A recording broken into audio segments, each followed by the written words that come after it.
Hello दोस्तों, आप सबका स्वागत है हमारे यूट्यूब चैनल पर। आज हम शुरू करने जा रहे हैं एक नया चैप्टर जिसका नाम है ऊंचाई और दूरी, या आप इंग्लिश में इसे बोलते हैं हाइट एंड डिस्टेंस। तो इसमें हम क्या पढ़ेंगे? इसमें पढ़ेंगे हम हाइट और डिस्टेंस के बारे में। तो हाइट कैसे और कौन सी हाइट? तो देखिए, ये वो वाली हाइट्स है जो बहुत ज़्यादा दूर है, जिन्हें हम मेज़र नहीं कर सकते। जैसे कि आपको बोल दिया जाए कि एक पहाड़ी है और उसकी हाइट बताइए, तो आप नज़र उठा के देखेंगे और देखते ही रह जाएंगे कि सर इसको नापे कैसे। या मैंने बोल दिया कि भाई जैसे चाँद है, चाँद की डिस्टेंस बताओ, तो आप पूरा सर उठा के देखते रहेंगे। तो आपने क्या किया कि जब हमने आपको बोला कि पहाड़ी की ऊंचाई बताओ, तो आपने ऐसे नज़र उठा के ऊपर देखा। तो किसको देखा आपने? आपने देखा पी। ये पी क्या है? आपका ऑब्जेक्ट जो है उसे देखा। कोई भी चीज़, वस्तु हो सकती है जिसके लिए हम बोलेंगे, बात करेंगे। कहाँ से देख रहे हैं आप? ओ पॉइंट से। This is M. तो यहाँ पे जो है आपकी आँख जो है वो यहाँ है, इस जगह। यहाँ से आप ऐसे देख रहे हो ऊपर। पहले आपकी आँख इधर देख रही थी, फिर आपने इसको उठाया ऊपर। कितना उठाया? आपने बोला सर थीटा एंगल पर। कितना उठाया? थीटा एंगल पर। तो ये जितना थीटा एंगल है, इस थीटा एंगल को आप बोलेंगे एंगल ऑफ एलिवेशन। हिंदी में इसको हम बोलेंगे उन्नयन उन्नयन कोण। क्या कहेंगे आप? उन्नयन कोण, क्योंकि आपके नयन ऊपर की तरफ जा रहे हैं, तो इसलिए इसको उन्नयन कोण बोलेंगे, एंगल ऑफ एलिवेशन। क्लियर? तो एक तो आपको ये ध्यान रखना, थीटा। उन्नयन कोण क्या होता है? जब आपकी नज़र उठेगी ऊपर की तरफ तो उन्नयन कोण होगा। नेक्स्ट क्या है कि इस बार जो है आप यहाँ बैठे हो, आपकी जो आँख है वो यहाँ पे है। क्लियर? तो आपकी आँख इधर है आगे, लेकिन आपको बोला गया कि नीचे कुछ है, आपको उसे देखना है। तो आप ऐसे देखेंगे यहाँ से। इस बार आपकी जो नज़र है वो इतना झुकेगी। कितना झुकेगी? Theta angle. तो ये जो थीटा एंगल निकला है, इस एंगल को हमने क्या बोला है? Angle of depression. यहाँ पे नज़रें झुक रही है तो हमें क्या मिल रहा है? Angle of depression. Clear? Hindi में जो हम इसे बोलते हैं वो बोलते हैं अवनमन कोण। क्या बोलते हैं? अवनमन कोण। तो अवनमन मतलब ये देखिए, ये एंगल जो है इधर से झुक गया, नीचे नमन कर रहा है, तो ये झुक गया। और अब क्या करना है आपको? यहाँ से ऐसे ये वाला एंगल। अब देखिए, जब ये एंगल, दोनों ये लाइंस जो है, ये दोनों लाइंस क्या एक दूसरे के पैरेलल लाइंस है। तो पैरेलल लाइंस में क्या होता है? पैरेलल लाइन में क्या होता है कि जो एंगल बनते हैं, अल्टरनेटिव एंगल्स जो बनते हैं, ये जो एंगल है ये कौन सा? Alternative angle. इनको एकांतर कोण भी बोलते हैं हिंदी में। तो ये जो अल्टरनेटिव एंगल्स है, एकांतर कोण है, ये एक दूसरे के इक्वल होते हैं जब ये लाइंस दोनों एक दूसरे के समांतर हो तो। ठीक है? Alternate angle. तो ये थीटा है तो ये भी थीटा होगा। तो इसमें जो है हम ये हाइट निकालने के लिए इस थीटा को कैलकुलेट ना करके इसी थीटा को कैलकुलेट करेंगे। समझ पा रहे हैं आप? तो एंगल ऑफ एलिवेशन और एंगल ऑफ एलिवेशन दोनों बराबर ही होते हैं, थीटा थीटा। एक ही बात है। इस बार जो P ऑब्जेक्ट था आपके वो यहाँ आ गया, तो यहाँ से यहाँ को देख रहा है। क्लियर? उम्मीद करता हूँ कि आपको ये बात समझ आई होगी कि उन्नयन कोण क्या होता है। जब आप नज़र को उठा के किसी ऊपर वाले ऑब्जेक्ट को देखेंगे तो उसे उन्नयन कोण बोलेंगे, जितने डिग्री पे आपकी नज़रें उठेंगी। और कहीं आप ऊपर बैठे हैं और ऊपर से आपको नीचे देखना है तो जितनी आपकी नज़र झुकेगी उसे अवनमन कोण बोलेंगे। क्लियर? समझ पा रहे हैं आप क्या मैं कहना चाह रहा हूँ? क्लियर? नेक्स्ट हम बात करेंगे, यहाँ पे नेक्स्ट बात जो मैं आपको बताने जा रहा हूँ वो बहुत ज़्यादा इम्पोर्टेंट है बच्चों। देखो बहुत ज़्यादा इम्पोर्टेंट है, तो इसको बहुत ध्यान से देखिए। और अगर आपने चैनल को सब्सक्राइब नहीं किया तो प्लीज़ सब्सक्राइब कर लीजिए, और वीडियो को लाइक करना तो बिल्कुल भी मत भूलिए, क्योंकि जब तक आप लाइक नहीं करेंगे तब तक मज़ा नहीं आएगा, और मैथ्स में मज़ा आना चाहिए। तो क्या है कि हम एक ट्रायंगल लेंगे। क्या लेंगे? एक ट्रायंगल लेंगे। ट्रायंगल का नाम लिखेंगे हम ABC। तो आप क्या करेंगे, इस ट्रायंगल में आप निकालेंगे 10 30 डिग्री। क्या लेंगे आप? 10 30 डिग्री। तो 10 30 डिग्री जो होता है वो होता है P/B। तो यहाँ पे P/B जब आप लेंगे और 10 30 की जो वैल्यू होती है आप सारणी में देखते हैं वो होती है 1/√3। 1/√3। तो अब आप कहेंगे सर ये तो परपेंडिकुलर 1 हो गया और बेस जो है वो √3 हो गया। तो बिल्कुल बेस √3 हो गया और परपेंडिकुलर जो है वो 1 हो गया। कितना हो गया? 1 हो गया। अब आप क्या करेंगे? पाइथागोरस थ्योरम लगाएंगे। पाइथागोरस थ्योरम क्या बोलता है कि सर जो हाइपोटेनियस है उसका square is equals to base square plus perpendicular square. तो ये 3 स्क्वायर √3 स्क्वायर 3 हो जाएगा और 1 स्क्वायर 1, तो ये 4 और ये √4। तो हाइपोटेनियस आ गया आपका 2। तो यहाँ पे 2 आएगा। क्लियर? कब? जब हम एंगल थीटा कितना लिया हमने? Theta is equals to 30 degree. ये एंगल 90 डिग्री था और दिस एंगल इज 60 डिग्री। क्योंकि ये 90 है, ये 30 है, तो ये 60 हो गया। अब आप एक चीज़ यहाँ से ध्यान रखिए कि 30 डिग्री के सामने वाली जो लाइन है वहाँ पे हमेशा 1 आएगा, और 60 डिग्री के सामने वाली जो लाइन है वहाँ पे √3 आएगा हमेशा। तो एक सेकंड डायग्राम हम और बनाएंगे।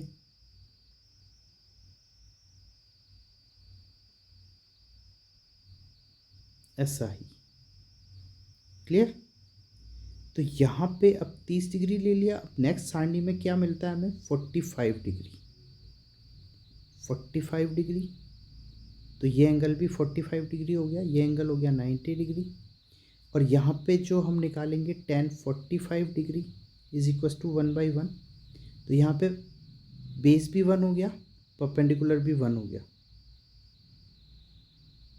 क्लियर? क्योंकि ये 45 है तो 45, दोनों 45 होंगे, और 1 square plus 1 square is equals to √2 हो जाएगा यहाँ पे।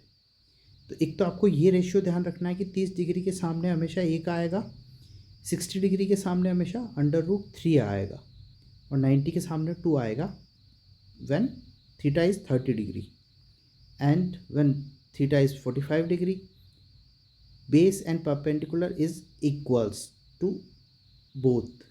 Okay, 1 and 1। और थर्ड वन जो है वो क्या है कि जब हम बात करेंगे किसकी? जब हम बात करेंगे 60 डिग्री की, सॉरी, जब हम बात करेंगे 60 डिग्री की, जब हम बात करेंगे 60 डिग्री की, तो अब देखिए ये एंगल जो है कितना है, 60 डिग्री हो गया थीटा,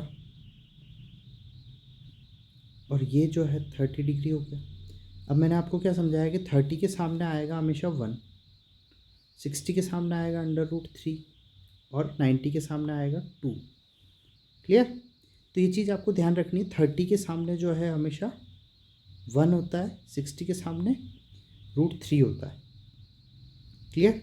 यहाँ से अब देखिए ये 3 वैल्यू जो है आपको ध्यान रखनी है, ये 3 रेशियो जो है आपको परफेक्टली पता रखना है। क्या रेशियो है देखिए, मैं यहाँ पे आपको लिख देता हूँ अच्छे से कि थीटा जब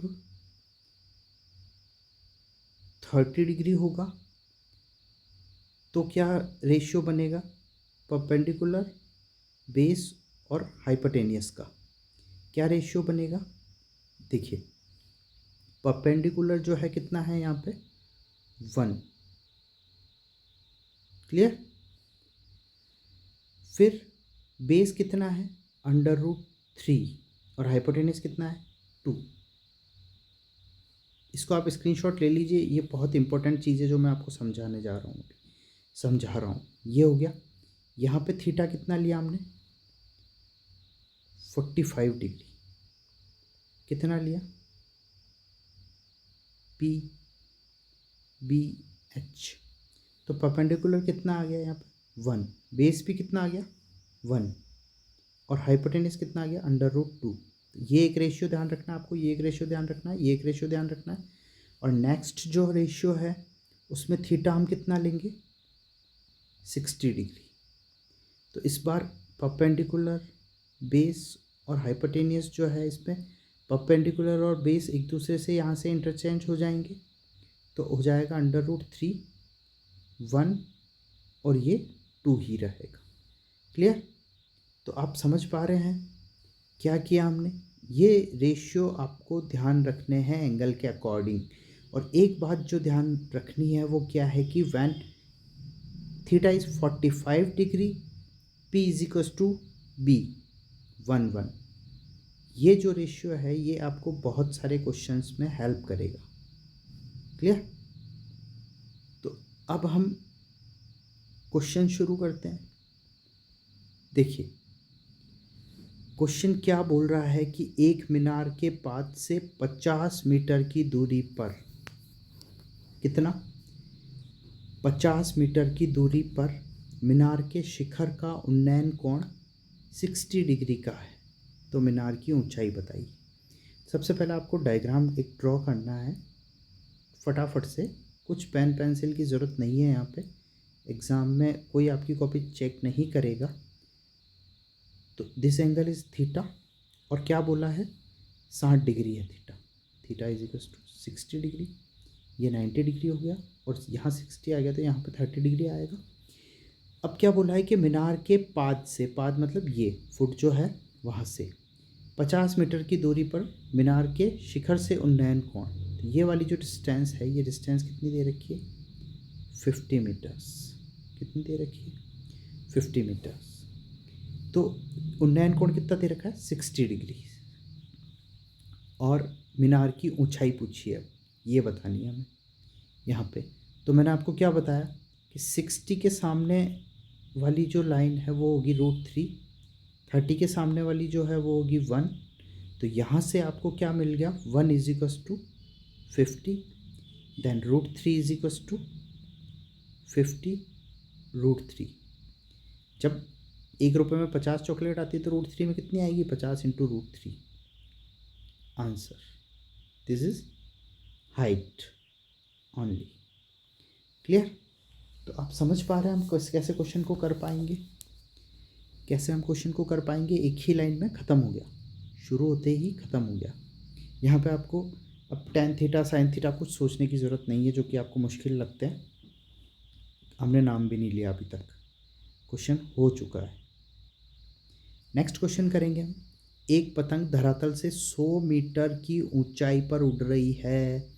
तो पतंग उड़ रही है धरातल से 100 मीटर की ऊंचाई पर। तो इस क्वेश्चन को आप ध्यान से देखिए, यहाँ मैं खड़ा हूँ और यहाँ से मैं पतंग उड़ा रहा हूँ ऐसे, क्लियर, और यहाँ पे पतंग उड़ रही है ऐसे।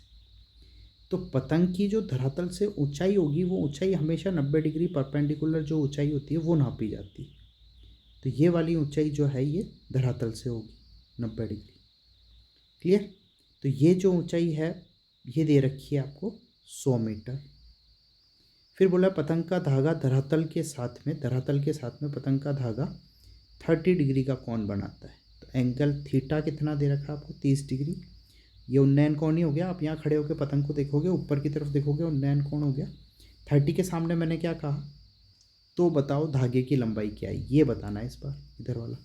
तो मैंने क्या कहा, 30 के सामने वाला जो है उसको 1 लेते हैं, तो 1 बराबर 100, और यहाँ पे रेशियो क्या था 2, और इधर √3। तो इस बार √3 से हमें मतलब नहीं है, इस बार इससे और इससे मतलब है। तो 1 = 100, तो 2 = 200। This is your answer only. तो ये क्वेश्चन आपने पढ़ा, डायग्राम बनाया और हो गया। कुछ करने की ज़रूरत नहीं है, within some seconds you can solve it. या नेक्स्ट क्वेश्चन लेते हैं हम। देखिए लैंग्वेज पे ध्यान रखिए बस थोड़ा सा, सब कुछ जो है लैंग्वेज का खेल है। इससे मैथमेटिक्स इज़ ए गेम, जितना आप प्यार से खेलोगे, इत्मीनान से खेलोगे, उतना आपको मज़ा आएगा। तो मज़े लेते जाइए, बस समझने की कोशिश कीजिए। एक स्तंभ की परछाई की लंबाई स्तंभ की ऊंचाई की √3 गुना है, तो सूर्य का उन्नतांश कोण बताइए। तो देखिए ड्रॉ कर लेते हैं हम। क्या होगा कि सर बात की है कि एक स्तंभ, तो ये स्तंभ हो गया, मान लो AB स्तंभ हो गया, और ये BC जो है ये स्तंभ की क्या है, परछाई। यहाँ पे स्तंभ की परछाई बन रही है, परछाई है। तो स्तंभ की परछाई की लंबाई स्तंभ की ऊंचाई की √3 गुना है। तो अब यहाँ पे क्या हो गया, ये जो है ये √3 गुना है, मतलब इसको हमने माना 1। जब भी देखो मेरा मैथ्स का ये तरीका, हम XYZ नहीं मानते कभी। सिंपल सी चीज़ है, जब भी आपको कुछ मानना है 100, 150, 200, 500 मानने की ज़रूरत नहीं है। छोटी से छोटी वैल्यू कोई भी आप मान लीजिए अपने मन से। तो जब मानना है कोई छोटी वैल्यू, तो मैंने कहा सर 1 से छोटा कुछ होता ही नहीं, तो 1 मान लेते हैं। तो इसकी स्तंभ की ऊंचाई जो है वो हमने 1 मान ली, और स्तंभ की ऊंचाई का √3 गुना इसकी परछाई है। परछाई तो ज़मीन पे ही बनेगी, आपको समझ में आ रहा है। √3 गुना, तो 1 को √3 से गुणा किया, तो 1 को √3 से गुणा किया, तो 1 को गुणा में √3 से लिखने की तो ज़रूरत ही नहीं है, केवल √3 लिखेंगे। समझ आ रही बात। तो ये 1 माना, तो ये √3 हो गया। अब आप कहेंगे सर सूर्य का उन्नतांश कोण पूछा है, तो आप कहेंगे सर 1 के सामने, तो आपने बताया है कितना कोण आएगा, 30 डिग्री। मैंने ऊपर बताया आपको डायग्राम में कि 1 के सामने हमेशा कौन सा लेना है, और मैंने बोला भी था इसका स्क्रीनशॉट ले लीजिए, बार बार काम आएगा। मैंने कहा 1 के सामने 30 डिग्री, 1 के सामने 30 डिग्री, यहाँ नहीं 30 और 60 के केस में। अब आप कहेंगे सर यहाँ पे भी तो 1 है, 1 के सामने 45 क्यों नहीं लिया। तो देखिए यहाँ पे 1 है तो यहाँ पे भी 1 है, लेकिन हमारा जो बन रहा था 1 और √3 बन रहा था, तो यहाँ पे क्या आ रहा है 30 डिग्री। तो ये वाला रेशियो बना है आपके, ये वाला रेशियो, दिस वन। तो एंगल 30 डिग्री होता है तब 1 और √3, perpendicular 1 base √3, perpendicular 1 base is √3, perpendicular 1 base is equal to √3, then angle is 30 degree always. Clear. तो आप ये रेशियो से एंगल निकाल सकते हैं, एंगल से रेशियो भी निकाल सकते हैं, वेरी इजी। नेक्स्ट क्वेश्चन हम देखते हैं। तो ये क्वेश्चन है, बोल रहा है कि एक वृक्ष की ऊंचाई 80 मीटर है। एक वृक्ष की ऊंचाई कितनी है, 80 मीटर है। 80 मीटर है एक वृक्ष की ऊंचाई, ठीक है। ये 80 मीटर का वृक्ष बना दिया हमने। इसके आधार से कितनी दूर स्थित किसी बिंदु का शिखर से उन्नयन कोण 45 डिग्री होगा। यहाँ से ये जो कोण एंगल है ये कितना है 45 डिग्री। अब देखिए 45 डिग्री, तो आपने कहा सर 45 डिग्री के सामने तो 1 आता है, तो 1 = 80 और इधर भी 1 आता है, तो ये कितनी दूरी तो पूछा है, तो ये भी 180। जब ये 45 है तो ये भी 45 ही है, तो ये भी 80, ये भी 80, तो 80 meters is your answer. Clear? क्योंकि ये पूछा है ना, इसके आधार से कितनी दूर स्थित किसी बिंदु का शिखर से उन्नयन कोण होगा। आधार से कितनी दूरी पर स्थित बिंदु से शिखर का उन्नयन कोण, ये वाली डिस्टेंस बतानी थी, तो जब ये 80 तो ये भी 80। क्लियर? 45 डिग्री के केस में मैंने आपको बताया था। देखिए ये देखिए, मैंने कहा था ये जो है ना 1 1, ये बहुत सारी जगह पे काम आएगा, तो मैंने बोला ही था कि इक्वल्स है हमेशा। 45 डिग्री के केस में आप देखिए कि base perpendicular is equals to base, तो यहाँ पे परपेंडिकुलर देखिए बेस पूछा है, तो 80 80 ही होगा। क्लियर? नेक्स्ट क्वेश्चन, मैंने ज़्यादा जगह छोड़ दी थी, बट इतनी तो जगह हमें चाहिए नहीं, इतना टाइम भी नहीं होता एग्ज़ाम में कि आप इतना सब कुछ लिखेंगे। क्लियर? नेक्स्ट क्वेश्चन जो है वो क्या कह रहा है, एक मीनार की परछाई, एक मीनार की परछाई उसकी ऊंचाई के बराबर है। अरे ये मीनार है, इसकी परछाई जो बन रही है ये इसकी ऊंचाई के ही बराबर है, तो ये और ये दोनों बराबर है, तो बराबर है, तो हमने कहा जब मानना है तो एक एक मान लो। अरे सर एक एक आ गया तो यहाँ पे क्या आएगा 45, और जब यहाँ 45 आया तो यहाँ पे भी 45 डिग्री आएगा, तो यही तो पूछा है सूर्य का उन्नतांश कोण बताओ, तो 45 डिग्री आंसर हो गया क्वेश्चन। जब कभी भी ये आ जाए कि मीनार की परछाई की ऊंचाई, ये वाली डिस्टेंस P और B इक्वल्स दे दे, तो हमें क्या बताना है 45 डिग्री। ठीक है, 45 डिग्री पे ही दोनों इक्वल्स होंगे, ये चीज़ बात हम बार बार कर रहे हैं, तो 2 क्वेश्चन हो गए फटाफट से। नेक्स्ट क्वेश्चन है, एक खंबे की ऊंचाई 30 मीटर है, एक खंबे की ऊंचाई 30 मीटर है,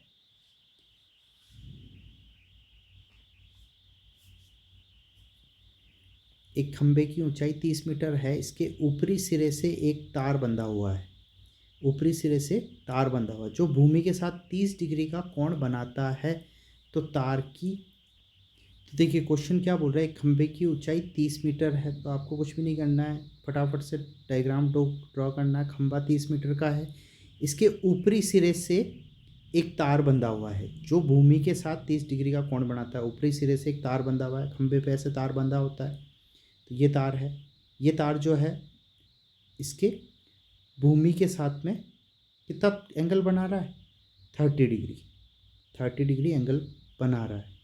तो बताओ तार की लंबाई क्या है, तो तार की लंबाई तो ये वाली होगी। अब मैंने कहा 30 डिग्री के सामने हम क्या लिखते हैं 1, और यहाँ लिखते हैं 2, तो 1 बराबर 30 है, तो 2 बराबर कितना 60 मीटर, तो तार की लंबाई कितनी आई 60 मीटर। चल करेक्ट आंसर। तो फटाफट से आप कर सकते हैं, जब 30 डिग्री यहाँ होता है तो 1 होता है सामने, यहाँ पे √3 होता है, इस √3 का यहाँ पे काम नहीं है, यहाँ पे 2 होता है, तो 2 का काम है, 1 बराबर 30, तो 2 बराबर 60 हो जाएगा। क्लियर? नेक्स्ट देखिए 7th क्वेश्चन हम करते हैं। 7th क्वेश्चन क्या है कि 70 मीटर ऊंची नदी, 70 मीटर ऊंची नदी पर एक पुल है, 70 मीटर ऊंची नदी पर एक पुल बनाया हुआ है, पुल से एक नाव का अवनमन कोण, मतलब पुल से नाव को देख रहा है कोई, ऊपर खड़ा है पुल के ऊपर, अवनमन कोण तो तभी बनता है जब कोई ऊपर से नीचे देखता है, अवनमन कोण 30 डिग्री है, तो बताओ नाव को नदी के पुल के नीचे तक आने में कितनी दूरी तय करनी होगी। तो ऐसे क्वेश्चन में आप ध्यान रखिए कि उनने बोला है पुल है, ठीक है, ये पुल है, पुल से नीचे देख रहा है कहाँ पे नदी को, यहाँ पे जहाज कोई चल रहा है, उस जहाज को पानी के जो नाव चल रही है उसको यहाँ से पुल के ऊपर से देख रहे हैं, तो ये जो एंगल हुआ ये एंगल को हमने बोल दिया थीटा, अवनमन कोण, अवनमन कोण तो 30 डिग्री हो जाएगा। ये 30 डिग्री दे रखा है। अब क्या करते हैं हम करते हैं इसको ऐसे और फिर इसको ऐसे, ऐसे करके हम मिला देते हैं। क्लियर? तो दिस एंगल इज 90 डिग्री, और जब ये 30 है तो ये इसके पैरेलल लाइन है तो ये भी 30 हो जाता है थीटा। क्लियर? अब मेरी बात समझिए कि होता क्या है ऐसे क्वेश्चंस में, ये तो हमेशा पुल होता है, ऊपर ऊपर पुल है। अब ये पुल कैसे बनता है? ऐसे बनता है ना। तो मतलब क्या हुआ कि ये जो नदी बह रही है वो नदी ऐसे बह रही है, तो ये हमेशा नदी की चौड़ाई होती है। ये क्या है? नदी की चौड़ाई है हमेशा। क्लियर? अब नाव यहाँ से यहाँ को जानी है नाव को, और ये जो है दूरी, ये क्या है? नदी से पुल की ऊंचाई, ऊंचाई है ये हमेशा, ये ध्यान रखिए। पुल की ऊंचाई, पुल इतना ऊपर है नदी से, ये नदी बह रही है, और ये सारी चीज़ें आपको ध्यान में रखनी है क्योंकि क्वेश्चन की लैंग्वेज। अब देखिए, अब आप जब डायग्राम बना, अब देखिए आप समझ पाएंगे। 70 मीटर ऊंचे, अब ये ऊंचाई दे रखी है। अरे वाह सर, आपने कहा ऊंचाई ये होती है तो 70 मीटर ये हो गया। समझ आ गई बात? सीधे सीधे 70 मीटर ऊंचे नदी के पुल से एक नाव का अवनमन कोण जो है 30 डिग्री का है। 30 डिग्री का अवनमन कोण है तो ये कोण भी 30 डिग्री हो गया। तो बताओ, नाव को नदी के पुल के नीचे तक आने में कितनी दूरी तय करनी पड़ेगी? तो इधर से इधर आने में कितनी दूरी तय करनी पड़ेगी? यही वाली दूरी तय करनी पड़ेगी। तो अब मैंने क्या बता रखा है कि सर आपने कहा 30 डिग्री के सामने वाला जो है उसको 1 मान लो, और यहाँ पे आ जाएगा √3। तो जब 1 का मान 70 है तो आप लिखेंगे 1 बराबर 70, तो √3 बराबर 70√3। इधर इस 1 को √3 से गुणा किया तो इधर 70 को भी √3 से गुणा कर दो। आप तो ये ध्यान रखो, रेशियो मैंने एक रेशियो का रेशियो चैप्टर का वीडियो भी बना करके डाल रखा है, आप उसको देखिए तो आपको समझ आएंगी चीज़ें। इधर 1 को √3 से गुणा किया तो इधर 70 को भी √3 से गुणा करना पड़ेगा हमें, तो आंसर आ जाएगा 70√3। तो ये कितना है? चौड़ाई कितनी है? 70√3। सिंपल, यही आपका आंसर होगा। तो अगर आप लैंग्वेज को समझ पाते हैं और बिल्कुल समझ पा रहे होंगे कैसे हम कर रहे हैं, और डायग्राम बनाना आपको आ जाएगा, तो बहुत इजी है। आपको ध्यान ये रखना है 30 डिग्री के सामने 1 होता है, 60 डिग्री के सामने √3 होता है, और 90 के सामने 2 होता है। इस रेशियो को ध्यान रखिए आप, आपसे क्वेश्चन बड़ी इजीली होते रहेंगे, कोई दिक्कत नहीं आएगी। क्लियर? अब देखिए, एक वायुयान पृथ्वी से 1500 मीटर की ऊंचाई पर उड़ रहा है। यदि उस समय हवाई अड्डे से उसका उन्नयन कोण 60 डिग्री हो तो वायुयान की हवाई अड्डे से सीधी दूरी ज्ञात करो। तो इसमें क्या होगा? देखिए, ये क्वेश्चन जो है 8th क्वेश्चन कर रहे हैं हम, इसमें डायग्राम कैसा बनेगा उसको समझिए। वायुयान पृथ्वी से 1500 मीटर की ऊंचाई पर उड़ रहा है, तो ये पृथ्वी है, बेस मतलब धरातल, आधार, और वायुयान यहाँ उड़ रहा है। तो ये जो दूरी ऊंचाई हुई ये कितनी हो गई? 1500 मीटर की। कितनी हो गई? 1500 मीटर हो गई। सिंपल। अब बोला क्या है कि यदि उस समय हवाई अड्डा यहाँ पे, उसका उन्नयन कोण जो है वो कितना है? 60 डिग्री का है। यहाँ हवाई अड्डे से हवाई जहाज को देख रहे हैं तो कितना सर उठाना पड़ रहा है? 60 डिग्री का। तो बोला है कि वायुयान की हवाई अड्डे से सीधी दूरी ज्ञात करो। तो वायुयान की हवाई अड्डा ये रहा, और वायुयान यहाँ उड़ रहा है, तो सीधी दूरी यही होगी, ये वाली डिस्टेंस आपको पता करनी है। तो मैंने कहा 60 के सामने क्या आएगा? √3, और यहाँ क्या आएगा? 2। अरे सर अब तो गड़बड़ हो गई। अरे बेटा, गड़बड़ कुछ भी नहीं हुई है। देखिए आप अब समझिए बात को। जब √3 = 1500 आ गया तो आप सिंपली ऐसे लिख दीजिए √3 बराबर 1500। तो 1 का मान कितना होगा? 1 बराबर आप कहेंगे सर 1500 बटा √3, ये √3 इधर नीचे चला गया तो 1 बच गया, 1 बराबर 1500 बटा √3। अरे सर ये तो मज़ा आ गया, जब 1 का मान निकल गया तो 2 का मान भी निकलेगा। तो 2 मतलब 15 दूनी 30, 3000 बटा √3। तो 2 बराबर, इधर 2 से गुणा किया तो इधर भी 2 से गुणा करेंगे, तो 1500 इंटू 2 बटा √3। और अब ऐसे क्वेश्चन में देखिए, अभी भी आपको क्या है कि ऑप्शन मैच होगा नहीं, ऑप्शन मैच होगा नहीं। तो आगे क्या करना है आपको, कुछ भी नहीं करना है। ऐसे क्वेश्चन में √3 और √3 से मल्टीप्लाई कर देना, क्योंकि हमेशा ध्यान रखिए कि रूट की जो वैल्यू है वो कभी भी नीचे नहीं आएगी, बट्टे में नहीं आएगी, ऊपर आ सकती है, तो उसको ऊपर लेके जाएंगे। तो ये बन गया 3000 √3 बटा 3। ये 3 √3 गुणा होगा तो 3 हो जाएगा, तो ये हो गया 1000। तो आंसर आपको मिलेगा 1000 इंटू √3। क्लियर? या तो आपको ऑप्शन में ये आंसर मिलेगा, या फिर अगर ये आंसर भी ऑप्शन में नहीं मिले तो आपको एक काम और करना होगा। वो क्या है कि आपको √3 की वैल्यू पता होनी चाहिए, 1.732। क्या वैल्यू होती है? 1.732 √3 की वैल्यू होती है ये। क्लियर? तो अब यहाँ पे इस वैल्यू से मल्टीप्लाई आप जब करेंगे तो आंसर आएगा 1732 मीटर्स। तो या तो ये आंसर दे रखा होगा या फिर ये आंसर दे रखा होगा ऑप्शन में। तो दोनों में से जो आंसर हो आपको वो टिक करना है। लेकिन आप ध्यान रखिए कि √3 की जो वैल्यू होती है वो ये होती है, और √2 की जो वैल्यू होती है वो होती है 1.414। ये चलता रहता है। क्लियर? तो इसको आप याद कर लीजिए अगर आपको याद नहीं है तो। बहुत सिंपल सा क्वेश्चन था, बट अच्छा क्वेश्चन था। अब हम 9th क्वेश्चन करेंगे। 9th क्वेश्चन क्या है? बोल रहा है कि वायुयान पृथ्वी से 900 मीटर की ऊंचाई पर उड़ रहा है। वायुयान पृथ्वी से 900 मीटर की ऊंचाई पर उड़ रहा है। यदि हवाई अड्डे से उसका उन्नयन कोण 30 डिग्री है, तो वायुयान की हवाई अड्डे से क्षैतिज दूरी याद करो। सेम वैसा ही क्वेश्चन है, तो वैसा ही आप एक डायग्राम बना लीजिए। क्लियर? तो डायग्राम में क्या बोलेंगे, ये है 900 मीटर। इस बार क्या बोला है यहाँ पे? 30 डिग्री एंगल बोल दिया। क्या बोल दिया इस बार? 30 डिग्री। फिर क्या बोला है कि वायुयान की हवाई अड्डे से क्षैतिज दूरी याद कीजिए। तो देखिए, आप समझिए कि क्षैतिज का मतलब क्या होता है। क्षैतिज का मतलब होता है ये वाली जो आडी दूरी होती है ना, सोई हुई, हॉरिजॉन्टल। तो ये जो हॉरिजॉन्टल डिस्टेंस है यहाँ से यहाँ की, ये वाली डिस्टेंस पूछिए इस बार, ये वाली।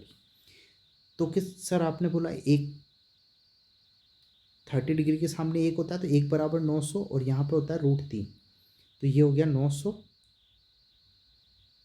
√3। क्लियर?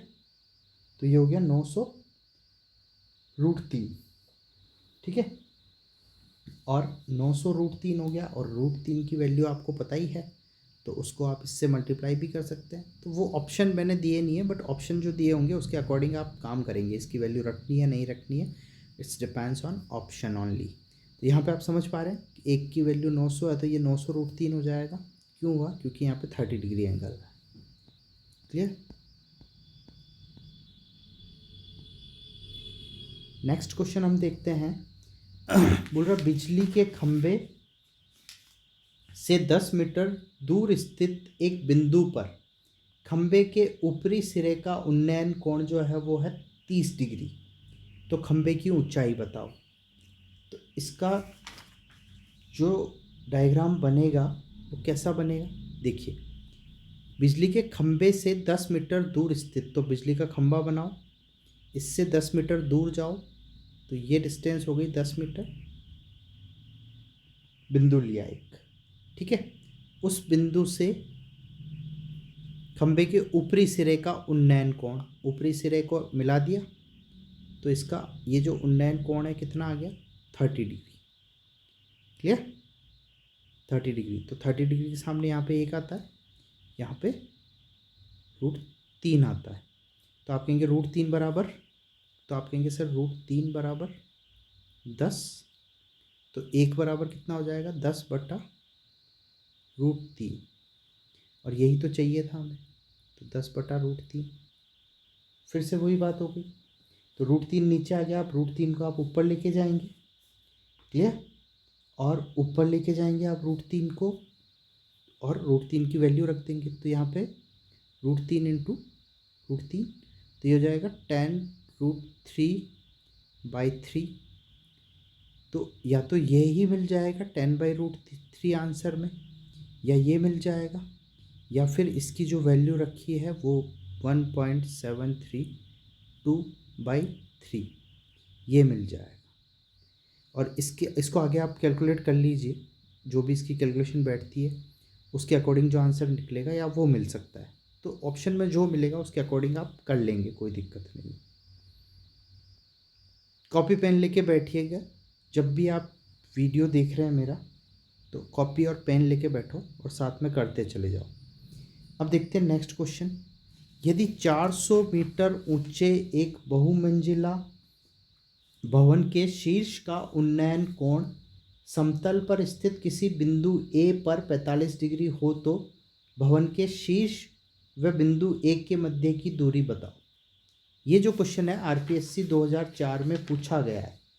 कब पूछा गया है? आरपीएससी 2004 में। ये देखिए मैंने लिख रखा है। तो जब आरपीएससी 2004 में पूछा गया है तो थोड़ा अच्छा क्वेश्चन ही होगा, ठीक है। तो अपन सीरियसली करते हैं इसको। देखिए क्या बोला है कि एक बहुमंजिला भवन है, कितना ऊंचा है? 400 मीटर। तो इसको 400 मीटर ऊंचाई पे कर दिया। उस शीर्ष का उन्नयन कोण, तो शीर्ष से उन्नयन कोण बना दो, उन्नयन कोण बना दिया। समतल पर स्थित किसी बिंदु ए पर 45 डिग्री है, तो इसको बी बोल दिया, इसको सी बोल दिया। 45 डिग्री है तो 45 के सामने वाला जो होता है इधर भी 45 होता है, तो इधर भी यही हो जाता है। तो पूछा है कि भवन के शीर्ष व बिंदु ए के मध्य सीधी दूरी बताओ। तो ये भी 400 हो गया, पर ये पूछा नहीं है। पूछा क्या है यहाँ पे? तो यहाँ पे √2 आएगा, तो ये हो जाएगा 1 बराबर 400, तो ये हो जाएगा 400 √2, 400 इंटू √2। तो कैसे करेंगे हम? 1 बराबर 400, तो √2, मतलब इधर √2 से मल्टीप्लाई किया था, इधर भी √2 से मल्टीप्लाई करना पड़ेगा। तो 400 √2 हो जाएगा, यही आपका आंसर आएगा, ठीक है। समझ पा रहे हैं आप क्वेश्चन को? बहुत अच्छे, सिंपल और बढ़िया क्वेश्चंस लेके आया हूँ मैं। देखिए नेक्स्ट क्वेश्चन देखते हैं 12। जमीन पर एक बिंदु से किसी चिमनी की चोटी का उन्नयन कोण। तो एक चिमनी बना देते हैं, जमीन से चिमनी की चोटी का उन्नयन कोण कितना है? 30 डिग्री। क्वेश्चन में दे रखा है 30 डिग्री उन्नयन कोण। यदि चिमनी के आधार की ओर सीधा 100 फुट जाने पर, अब चिमनी के आधार की ओर सीधा 100 फुट और आगे जाने पर मतलब क्या होता है? देखिए इधर से 100 फीट आगे चला दिया यहाँ तक, मान लो ये डिस्टेंस जो है कितनी है? 100 फीट है। 100 फीट आगे जाने पर यहाँ से जो एंगल बनेगा ये वाला, इस एंगल को कितना बोला है? 45 डिग्री। तो देखो जब भी नज़दीक जाके हम खड़े होकर देखेंगे तो ये मुंह ज़्यादा खुलेगा, तो ये एंगल कितना बन गया? 45 डिग्री। क्लियर? जब ये 45 तो ये भी 45। तो अब यहाँ से देखो, ये थोड़ा सा डायग्राम मतलब सही नहीं बना, मैं आपको वापस बना के समझाता हूँ, क्योंकि इसमें थोड़ा सा घिचपिच ज़्यादा हो जाएगा, समझ नहीं आएगा। तो हम समझने की कोशिश करेंगे। देखो क्या बोल रहा है कि एक चिमनी है, उसका ज़मीन से जो उन्नयन कोण है वो कितना है? 30 डिग्री, 30 डिग्री। लेकिन 100 फीट उसके आधार की ओर 100 फीट जाने पर यहाँ से खड़े होके फिर अपन जब चिमनी की तरफ देखते हैं तो जो एंगल बनता है वो कितना बनता है, 45 डिग्री। तो ये भी 45 डिग्री, तो ये और ये दोनों बराबर हो जाएंगे। तो ये बताओ कि चिमनी की ऊंचाई कितनी है। तो माना ऊंचाई कितनी मानी हमने, यहाँ पे x मान ली, तो ये भी x हो गया। तो ये डिस्टेंस कितनी हो गई, x हो गई, क्योंकि ये 45 है तो ये भी 45 है, तो रेशियो बराबर होता है। क्लियर। और ये जो पूरी डिस्टेंस है ये कितनी हो गई, ये हो गई x प्लस 100। क्लियर। और अब देखिए क्या होता है कि 30 डिग्री के सामने, अब इस छोटे वाले इस ट्रायंगल को तो भूल जाओ, इसका काम इतना ही था x को बराबर करने का। अब इसकी बारी है, इस बड़े वाले ट्रायंगल को लेते हैं वापस से। तो 30 डिग्री के सामने क्या होता है, आपने कहा सर 1 होता है, तो 1 बराबर x हो गया। और इधर क्या होता है, √3 होता है, तो √3 इज इक्वस टू ये हो गया। तो अब आप देखिए ऐसे क्वेश्चन को कैसे करना है, तो उसके लिए सिंपल सा एक तरीका बताता हूँ। सिंपल ऐसा कैसा लिख दीजिए, 1 और इधर क्या है √3, तो 1/√3। इनका रेशियो और इनका रेशियो इक्वल होगा x/x प्लस 100। क्लियर। तो अब यहाँ से अपन x की वैल्यू निकाल लेंगे तो ये मिल जाएगा और ये भी मिल जाएगा, तो इससे 100 जोड़ लेंगे तो दोनों डिस्टेंस मिल जाएगी। तो इन्हीं में से कुछ पूछ रहा होगा, x पूछ रहा है चिमनी की ऊंचाई बताओ, तो x की वैल्यू हमें फाइंड करनी है। तो ऐसे केस में आप क्या करते हैं, इधर से और इधर से क्रॉस मल्टीप्लिकेशन करते हैं, तो ये बनता है x प्लस 100, क्योंकि 1 से मल्टीप्लाई होगा तो यही रहेगा, इज इक्वस टू √3x। अब x को एक साइड में कर लो, तो ये x इधर चला जाएगा, तो ये हो जाएगा √3x minus x is equals to 100। तो यहाँ पे x कॉमन आ जाएगा और ये बन जाएगा √3 माइनस 1 इज इक्वस टू 100। और x is equals to what, 100 upon √3 minus 1। Clear. अब मैंने आपको क्या कहा कि रूट को नीचे नहीं रखना है, तो ऐसे केस में जब यहाँ पे माइनस होता है तो हम मल्टीप्लाई करते हैं √3 प्लस 1 अपॉन √3 प्लस 1 से। क्लियर। तो यहाँ पे क्या हो जाएगा, ये बन जाएगा ऊपर 100 √3 प्लस 1 अपॉन, ये हो जाएगा, देखो एक बार प्लस में एक बार माइनस में, a minus B A plus B, तो इसका फॉर्मूला था a² माइनस b²। तो a का स्क्वायर मतलब a क्या है, √3² माइनस 1²। तो ये क्या बनेगा, 100 √3 प्लस 1 अपॉन 3 का √3 का स्क्वायर करेंगे तो 3 मिलेगा, 3 माइनस 1 इज टू 2, और ये कट जाएगा 50 टाइम। तो आपको आंसर मिलेगा 50 √3 plus 1 is your answer. Clear. तो ये ऑप्शन में होगा, तो इसको टिक कर दीजिए। नहीं होगा तो आपको √3 की वैल्यू भी रखनी पड़ सकती, तो आप वैल्यू भी रख दीजिए। उम्मीद करता हूँ आपको समझ में आया होगा। 45 तो ये x हो गया, x प्लस 100, ये x 30 डिग्री, तो x बराबर 1, तो x बराबर 1, और इधर √3 बराबर ये, तो √3 बराबर ये, इन दोनों को रेशियो में फिट किया, क्रॉस मल्टीप्लिकेशन किया और x की वैल्यू फाइंड की, और that's your answer only. Clear. Next question देखते हैं। कह रहा है कि आंधी द्वारा टूटे हुए एक वृक्ष का ऊपरी भाग हुआ क्या। देखिए मैं आपको डायग्राम से समझाता हूँ कि एक वृक्ष था, क्लियर, और ये ज़मीन है। तो ये वृक्ष तेज आंधी चली और यहाँ से टूट गया, टूट के ऐसे गिर गया और ज़मीन के ऊपर गिर गया। ठीक है, यहाँ से टूट के ज़मीन के ऊपर गिर गया।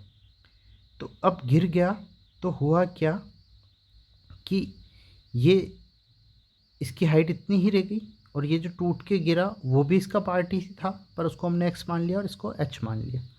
क्लियर। और टूट के जो गिरा वो कितने डिग्री के कोण पे जाके अटका धरती के साथ? 30 डिग्री। ये देखिए कह रहा है वृक्ष का ऊपरी भाग भूमि से 30 डिग्री का कोण बनाता है, कोण बना दिया। पेड़ का शीर्ष, शीर्ष तो ये था ना जो इधर टिक गया, भूमि पर जड़ से 40 मीटर दूर गिरा, 40 मीटर दूर गिरा। यहाँ पे दूर आएगा जो हट गया थोड़ा सा, क्लियर। 40 मीटर दूर जाके गिरा। तो अब बस तो वृक्ष के टूटने से पूर्व उसकी ऊंचाई याद कीजिए, मतलब ये और ये दोनों ज्ञात करना है यहाँ पे। तो फटाफट से हम रेशियो लिखेंगे। 30 के सामने कि सर आपने कहा 1 आएगा, तो यहाँ पे 90 के सामने कितना आएगा? 2 आएगा, और यहाँ पे आएगा √3। तो आप यहाँ से शुरू करेंगे। √3 is equals to 40, then 1 is equals to 40/√3। तो ये तो हो गया 40/√3। 1 इज इक्वस टू h, तो h की वैल्यू आपको मिल गई। और जब 1 इज इक्वस टू दिस, तो 2 is equals to 40/√3 multiply by 2। इधर 1 को 2 से गुणा किया तो इधर भी 2 से गुणा करना पड़ेगा। और अब क्या करना है आपको, बताना क्या है टूटने से पहले। टूटने से पहले ये ऐसे खड़ा था, तो x यहाँ पे था टूटने से पहले, तो h प्लस एक्स बताना है आपको। तो h प्लस एक्स, इसका मतलब क्या हो गया? 40/√3 प्लस 80/√3। 40 दूनी 80 हो गया ना, 80/√3। तो एलसीएम आ जाएगा √3, और 40 और 80 कितना हो गया? 120 हो गया। अब √3 को हम नीचे रखते नहीं है, तो 120/√3 इंटू √3/√3। तो ये हो गया 120 इंटू √3/3, तो 4 3 12। तो आंसर आ गया 40√3। और √3 की आप वैल्यू भी रख सकते हैं, तो वो आप ऑप्शन देख लीजिएगा। आपके ऑप्शन में क्या पूछा है, क्या दे रखा है। तो 40√3 भी हो सकता है, और उसका वैल्यू भी पुट करने को बोल सकता है। ठीक है, तो सिंपल सी चीज़। चलिए नेक्स्ट क्वेश्चन देखते हैं। ये है CDS 2005 में आया हुआ क्वेश्चन है, तो अच्छा ही क्वेश्चन होगा। तो देखिए क्या कह रहा है कि यदि एक मीनार, तो एक मीनार बना लेंगे, ठीक है। मीनार के ऊपर स्थित 3 मीटर ऊंचाई वाले ध्वज, तो ध्वज कितनी ऊंचाई पर है? 3 मीटर। दंड की परछाई √3 मीटर है, तो सूर्य का उन्नतांश कोण कितना होगा? तो देखिए क्या दे रखा है यहाँ पे, 3/√3, ठीक है। 3/√3 दे रखा है, तो आपको कुछ भी नहीं करना है। इस 3/√3 को यहाँ लिखना है। मैंने कहा √3 नीचे नहीं आना चाहिए, तो आप इसको ऊपर ले जाने के लिए ऐसे करेंगे। अब क्या होगा, ऊपर तो हो जाएगा 3√3 अपॉन √3 जब मल्टीप्लाई होता है, √3 का जो स्क्वायर होता है वो 3 ही होता है, तो 3 से 3 कैंसिल आउट हो जाएगा, ये आ गया √3 ओनली। क्लियर। और आपको पता है कि √3 जो वैल्यू होती है वो कब होती है?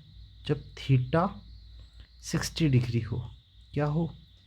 थीटा 60 डिग्री हो। किस में? मतलब ये हो गया √3/1 हो गया, मान लीजिए √3/1 लिखते थे इसको, तो ये हो गया आपका L/A √3। तो